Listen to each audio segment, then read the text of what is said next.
This is the EUROBIKE XC550 Road Bike, 21-speed bicycle with disc brake, 700C wheels. I've been riding the 54cm version with the 3-spoke wheels for about 8 months, and I want to share what it's actually like to live with it day to day. From setup to rides, the good and the not so good. From my experience, the unboxing and setup were my first reality check. It arrives mostly assembled, but the manual is vague, and the pictures don't always match what's on the bike. I installed the handlebar, front wheel, pedals, and seat with the included tools, but I still needed my own hex keys and a better pedal wrench to get everything snug. The brakes and gears weren't dialed in out of the box. The front rotor rubbed until I centered the caliper, and the rear derailleur needed a quarter turn on the barrel adjuster to hit every gear cleanly. If you're new to bikes, that just means I had to twist a small knob where the cable goes into the derailleur so the chain shifts smoothly. Nothing hard if you've done it before, but it can be frustrating if you haven't. If you prefer zero hassle, budgeting for a basic shop tune is a smart move. Key features that stood out to me are simple.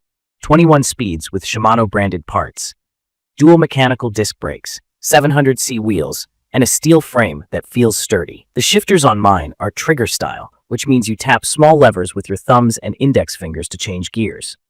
They're easy to learn, and after the initial adjustment, the shifting has been decent. Not silky, but predictable.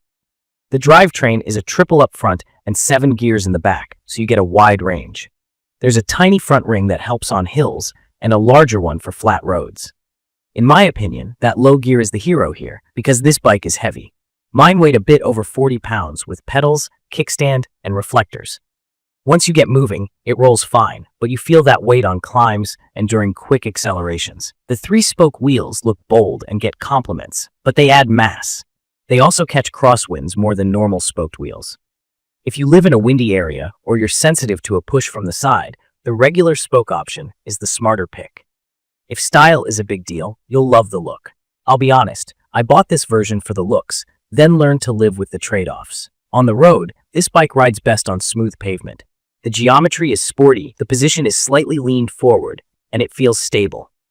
There's no suspension, so bumps and cracks come through the frame. That's normal for road bikes, but steel plus budget tires means you notice rough surfaces more.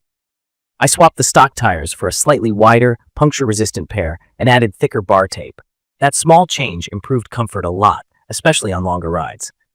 I also changed the saddle after a few weeks. The stock one is firm and not very forgiving. A simple gel saddle or a better-shaped seat can make a big difference. The brakes are mechanical disc, which means cables pull the calipers. They're stronger in rain than traditional rim brakes and don't wear your wheel rims. After a proper bed-in, speed up, then brake hard a few times to heat and set the pads. The stopping power is solid for daily riding. I had squeal for the first couple weeks. Centering the calipers, cleaning the rotors with alcohol, and lightly sanding the pads took care of most of it. Mechanical discs need periodic tweaks as the pads wear and the cables stretch. That's normal maintenance. If the lever starts pulling too far before braking, turn the barrel adjuster or move the pads a touch closer. Shifting performance is okay with the stock Shimano tourney level parts. It's fine for casual rides and commuting. Hard shifts under heavy pedaling can feel clunky, so I ease off the pressure for a split second when I click to another gear. That habit keeps things smooth. The gear range is wide on the low end, which saves your legs on hills, but the top end is limited. On fast flats or descents, I sometimes spin out, meaning I run out of useful gears and my legs are moving faster than the bike is gaining speed.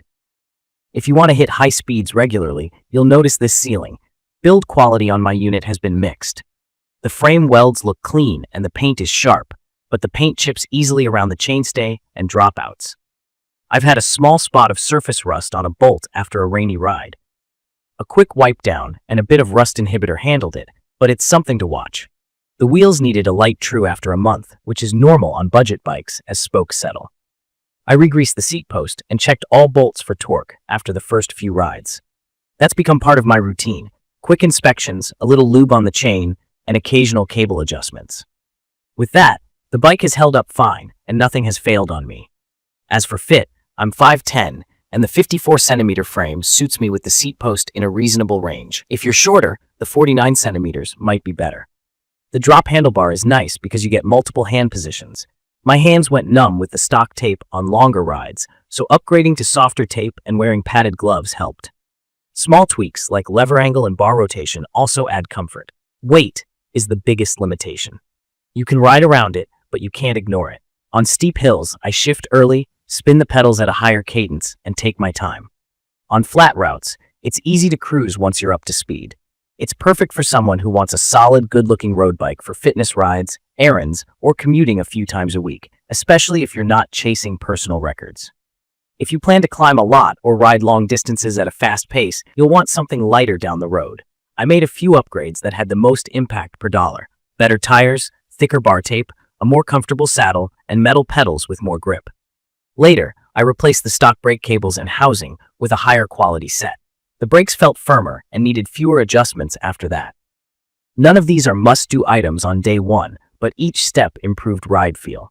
A quick note for beginners: 700C is the standard size for modern road bike wheels, roughly 28 inches in diameter. Disc brakes use a metal rotor attached to the hub and a caliper to clamp down for stopping power. A derailleur is the mechanism that moves your chain between gears. Trigger shifters are little levers you click with your fingers, and a barrel adjuster is a small knob that fine-tunes cable tension without tools. Knowing those basics makes owning this bike a lot easier. In my opinion, the XC550 shines as a budget-friendly way to get into road cycling with a sharp look and features that are usually reserved for pricier models, like disc brakes. It asks you for some patience with setup and a willingness to do small adjustments. It rewards you with a stable, confidence-boosting ride on smooth roads and a frame that feels tough. It's not light, and it's not built for racing. But it carries speed well once you're rolling, handles predictably, and gets you outside moving, which is what matters most for many riders. From my experience, it's been reliable once tuned. I had squeaky brakes, a little wheel rub, and the usual cable stretch early on, but regular checks kept everything in line. If you're brand new and the idea of adjusting brakes and gears sounds stressful, get a shop to do a safety check and tune after assembly. It's money well spent and makes the bike feel better right away. I'd recommend this for new riders who want a road-style bike without a big price tag, casual commuters who want disc brakes for wet days, and anyone who likes the bold style and doesn't mind a heavier setup. It's also a good choice if you plan to upgrade parts slowly as you learn what you like. If your priority is fast climbs, long-distance speed, or a featherweight feel, save up for an aluminum or carbon bike with a higher-end group set.